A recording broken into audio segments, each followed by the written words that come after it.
명군 옆에는 충신이, 암군 옆에는 간신이 있는 법. 간사한 아첨쟁이의 표본과도 같은 자, 오질처럼 말이죠. 오질은 대신들 앞에서 조진을 향해 야 이 푸죽간 돼지 같은 놈아! 라고 놀릴 정도로 당시 감히 아무도 터치 못할 수준의 권세를 자랑했습니다. 자신에게 머리 숙여 인사하지 않았다는 이유로 유주자사 최림을 좌천시키는 등 임금의 총애를 받고 갑질도 아주 대단했죠. 오질이 죽었을 때 사람들은 그의 생전 모습을 추억하며 추후라는 시호를 붙여주었는데 한마디로 추한인간이란 뜻이었습니다. 명군 옆에는 충신이, 암군 옆에는 간신이 있는 법. 오질의 주군은 바로 조비였습니다.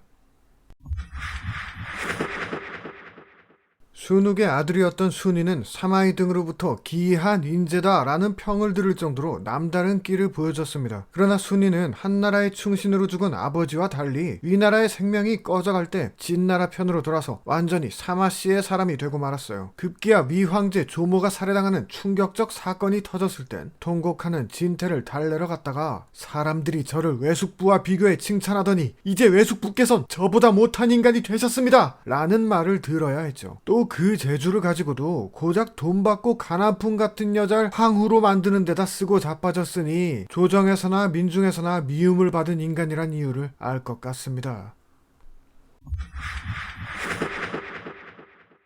오나라의 막장화에 가속 페달을 밟은 인물들은 다름 아닌 손씨들이었습니다. 손주는 궁녀를 희롱하고 친척 손노방과 사통하며 황씨를 문란하게 했고, 뒤를 이은 손침은 천자의 권력을 기울게 할 정도로 지독한 권세를 휘둘러 기어이 황제 솔량을 폐하고 반대하는 자들을 모두 죽이는 근본 없는 짓을 저질렀죠. 결국 손침은 자신이 세운 황제 손휴의 반격으로 목숨을 구걸하다 참수당했고, 손준과 함께 호적에서 파여 나란히 고준, 고침으로 성이 바뀌는 굴욕까지 당하게 됩니다. 흉악한 행실이 가득해 논할 가치도 없는 자. 두 손씨에 대한 진수의 평이 퍽 적절한 것 같죠. 멀쩡한 군주 밑에도 간신이 있을 수 있을까요? 오나라의 신하였던 여일은 손권의 총애를 받던 간신이었습니다. 그는 주류에 관한 독점권을 받아 엄청난 이익을 챙겼고, 손권이 무슨 말을 해도 다 들어주자 고온 같은 거물을 포함한 국가 대신들을 거리낌 없이 탄압했습니다. 장남 손등이 간언해도 손권은 여일을 옹호하기만 해서 오죽하면 육수는 반중과 나락골을 얘기할 때마다 눈물을 흘렸다 하니 손권의 말년짓이 이와 같았습니다. 결국엔 보질이 쓴 구구절절한 상소로 여일의 죄를 손권에게 일깨워주는데 성공했습니다. 여일이 처형당한 후 손권은 앞으로도 내가 뭐 잘못한 거 있거든 일깨워 주길 바란다 라며 다행히 정신을 차리 긴 개뿔 후계자 선정을 두고 삽질을 거듭하다 승상 육손과 아들 손패를 죽이고 맙니다. 멀쩡한 군주 밑에도 간신이 있을 수 있을까요? 위의 대장군 조상은 조씨성이란 것밖에 내세울 게 없는 희대의 낙하산 인사였습니다. 때문에 공을 세우기 위해 제갈량도 없겠다 만만해 보인 촉을 침공했다가 왕평에게 무난히 털리며 대쪽전선에 심각한 누수를 끼치고 말았죠. 그런데 도성에 돌아온 조상은 정주를 놔버렸는지 사치와 향락을 즐기며 황실의 위엄을 떨어뜨렸고, 이는 결국 뒷방 늙은이로 쫓아냈던 사마이에게 거사의 명분을 준 꼴이 되었습니다. 게다가 그는 이제 닥치고 싸우는 수밖에 없다는 환범의 말을 무시하고 그대로 부귀를 누리게 해주겠다는 사마이의 말에 속아 항복, 그대로 삼족이 멸해지며 싱겁게 파멸하고 맙니다. 행적이나 최후나 국가고 뭐고 지밖에 모르는 전형적인 간신 그리고 등신이었네요. 장량은 십상시의 리더로 황제가 그를 아버지라고 부를 정도로 징그러운 총애를 받았습니다. 후한말 영제 때 황관 세력을 일소하려던 계획이 누설돼 600명이 넘는 사대부가 처벌당한 사건이 있었는데 그 중심에 있던 게 바로 장량이었어요. 당고의 화 또는 당고의 금이라 불리는 이 사건은 진시황의 분서갱유에 필적하는 사상 탄압이자 유교 국가를 표방하는 후한 왕조로서는 자살 행위와도 같은 짓으로 평가됩니다. 이 승리로 장량의 권세는 하늘을 찔렀고, 그를 만나기 위해 뇌물을 들고 찾아가도 후방터 돈가스집 마냥 새벽부터 줄 서도 못 들어갈 지경이었죠. 그렇게 천하태평하던 십상시들은 대장군 하진을 죽인 무리수로 원소를 중심으로 분노한 청류파의 대대적 반격을 받고 싸그리 죽어나가게 되는데, 이때 장량은 황제를 데리고 도망치다 마침내 강에 투신, 고추 없는 물귀신이 되고 맙니다.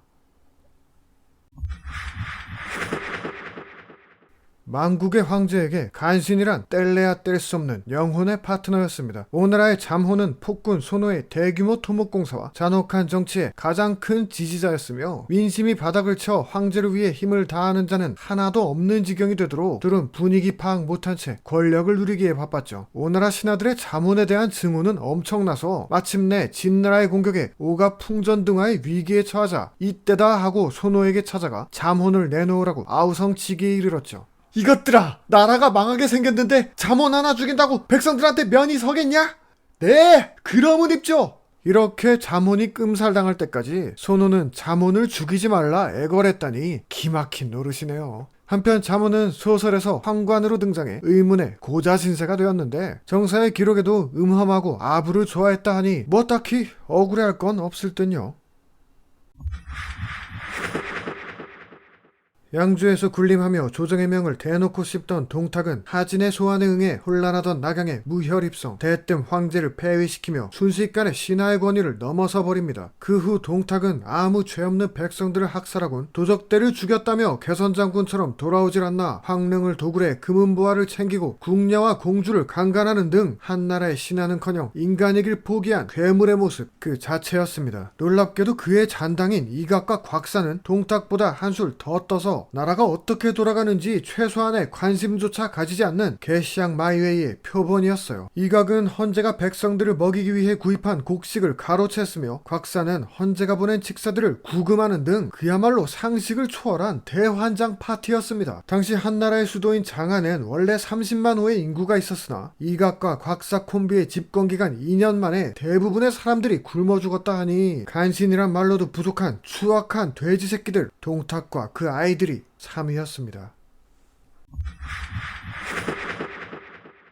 가충이 성제를 시켜 위나라 황제 조모를 백주대낮에 시해한 것은 천하에 다시 없을 천인공노할 사건이었습니다. 이 소식을 듣자 사마소마저 자리에서 쓰러질 정도였고 가충은 진태 등 위나라 충신들의 증오를 한몸에 받게 됐죠. 이렇듯 황제를 죽인 역적으로서 가충 본인도 죽을 때 후세의 평가를 걱정할 정도였지만 가충이란 인간의 평가가 시궁창이 되는 이유는 또 따로 있으니 바로 자신의 딸 가난풍을 진나라 2대 황제 사마충의 황후로 만들기 위해 온갖 로비를 서슴지 않았다는 겁니다. 가난풍은 일명 팔왕의 난의 배후자로 수많은 황족들을 줄줄이 죽여 진나라 몰락과 중국 최악의 흑역사에 큰 기여를 했으니 가충은 위나라에 이어 진나라까지 두 나라를 조져놓은 진정 역대급 간신이었습니다.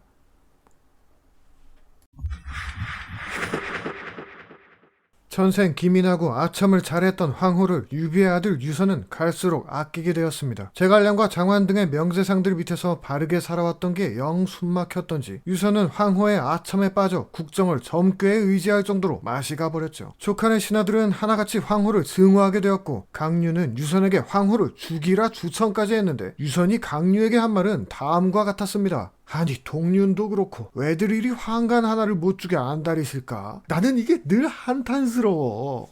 딴 게 아닌 대신들이 황관 한 명만 죽여달라는 주청이 그렇게 한탄스러웠다는 유선의 말에 강류는 이미 황후가 황제에게 뿌리 깊이 기생했다고 판단 황급히 몸을 피해야 했죠. 그 후 강류는 위나라의 심상치 않은 움직임을 사전에 입수 유선에게 방어 전략을 입안했는데 황후가 이를 묵살시키면서 등해의 공격에 그대로 촉하는 멸망하고 말았습니다. 기막힌 건 황후가 무당을 찾아가선 위나라가 쳐들어오는 일은 없다라는 점괘를 받아냈고 그걸 또 유선이 믿으면서 환장 콤비의 병신짓이 정점을 찍었단 거예요.